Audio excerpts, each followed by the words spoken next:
A very good morning to everyone. My name is Khushi Galan and I am from class 11th A1. Today I am here to present my views on stereotypes. Half of you must not have heard of this word and the other half must have heard of this but not considered it a societal problem. Now first let us move on to the definition of stereotypes. Any classification on objects or occupation is stereotypes. Discrimination or partiality on the basis of identity, nationality, ethnicity, color, caste, creed, race, looks, height or weight is called stereotype. Now what I mean by saying that classification on objects or occupation? It means when a boy is born you give a truck to him and when a girl is born you give a doll to her. When you choose the clothes for a boy you prefer blue and green and when you choose clothes for girls you prefer pink and red. Why do you always put pink and red in the category of a girl and blue and green in the category of a boy? Color is simply a color, it does not need gender to be classified. Secondly, what do I mean by classification on occupation?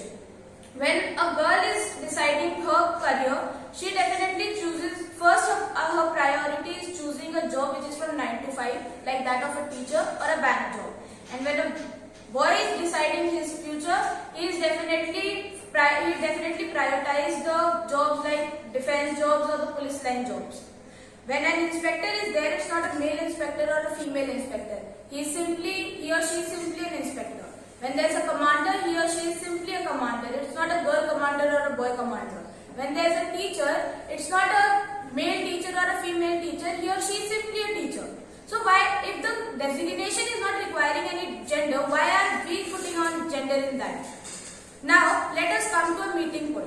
That is, we all are creation of God. We are all a creation of the Almighty. What do I mean by saying that is, we are all created by God and when you are finding out flaws in somebody, you are finding out flaws in the creation of God. And why do we all believe that there is no mistake done by God? If you are finding out flaws in a human, you are simply finding out flaws in the creation of God and you are indirectly saying that God has done the mistake, where you are mistaken. Now, if you are finding out flaws in a person, like you are saying him is dark complexion, he is not that heighted, he is fat, he is this or he is that, you are simply saying that he or she is a mistake done by God.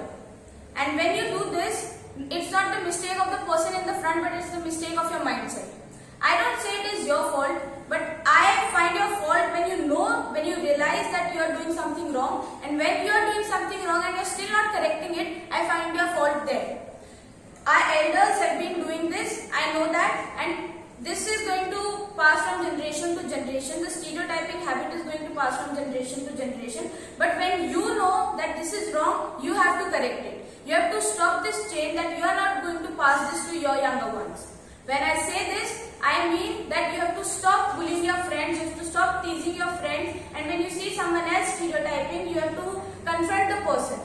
When you do this, you will be a responsible citizen of your country and you will be a good human being. This will make the world a better place to live. Thank you and have a nice day ahead.